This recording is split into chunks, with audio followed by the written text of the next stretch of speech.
Hello. I'm actually going to read you an article that I wrote during the week we were watching the aftermath of Katrina. Before we all got used to the fact that the country was going to throw New Orleans into the sea and just forget about it. And I was responding at the time, I wrote to the fact that the 2004 elections were said to have turned on moral values. You want moral values? This government does not have them. That lack is visible in the fetid third world swamp we've all been watching in horror. What we're watching is not the consequence of a corrupt government or even an incompetent government. It is the consequence of an immoral government. Morals, in case our government has forgotten, grow from the central commandment to do unto others as we would have them do unto us. Caring for others in extreme distress is the most basic tenet of morality. Doing so requires a decision to act. Our federal government decided instead to abandon those in need. Yes, decided. Bush's government decided in advance not to protect an American city from an inevitable disaster. Despite years of warning from tediously fact-based sources, our government decided in advance to cut the funding that the New Orleans Corps of Engineers had requested to forestall precisely this flood. Our government decided in advance to suck the guts from the science-based Office of Technology Assessment, which had been writing flood plans and other useful instruments for the nation's collective good. Our government decided in advance to eviscerate funding and staffing for the Federal Emergency Management Agency, FEMA, the agency charged with planning for precisely this kind of disaster. Our government decided in advance, and for an appalling 5 days afterwards, not to send in buses, trucks, ships, or National Guard convoys to evacuate people so poor they didn't have $20 for a bus ticket or a credit card to pay for a motel room if they arrived somewhere. Our government decided not to evacuate people so sick that they lay immobile in nursing homes or hospitals, or whose dementia or autism or psychosis deprive them of the sense or ability to get out. Ours has shown itself to be a government willing to turn its back on the most basic of American moral values, banding together to take care of each other in ways no one of us can do alone.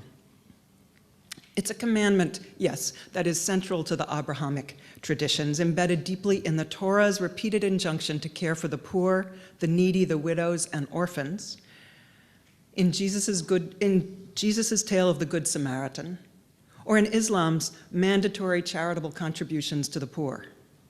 But it's also a moral commandment for any American, any human being with a heart.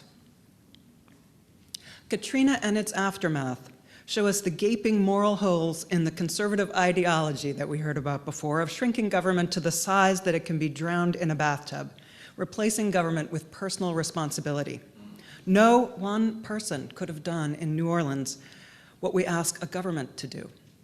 No wealthy charitable individual could have restored those levees or stopped those hurricane protective wetlands from being turned into private developments. No Salvation Army Corps could have checked the census, the tax rolls, the nursing home lists, and the hospital registries to assess who needed to get out, or could have sent in the appropriate military convoys to accomplish that mandatory evacuation.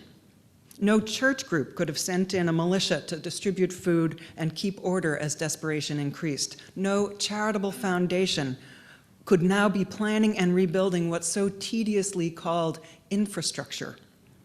Roads, pumping stations, bridges, power stations, or disinfecting an entire city swamped with raw sewage and toxic chemicals. No generous corporation, not even the wealthy Walmart, could systematically check the spread of rodents, snakes, feral dogs, mosquitoes, and other pests that could threaten public health. That's why we assign all those moral functions to government. That's why we ask a legislature to assess our shared needs. That's why we elect an executive to administer essential programs, not to sap them from the inside. That's why we pay taxes, to fund all the boring and necessary amenities and protections that we call civilization. There are some things we can only accomplish together as a nation, across all the lines that divide us: religion, race, ethnicity, native language, gender, sexual orientation, and all the rest.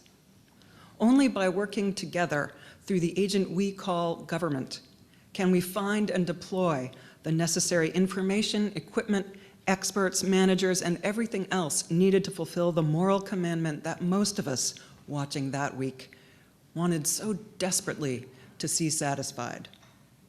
Prevent what suffering can be prevented, and relieve it as quickly as possible when it inevitably occurs.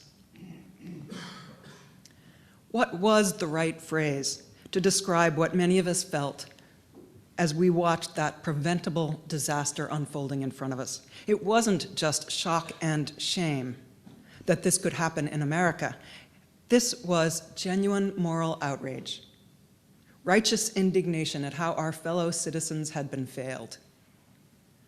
We have a moral responsibility to grab hold of our government and force it to serve its citizens again. Thank you.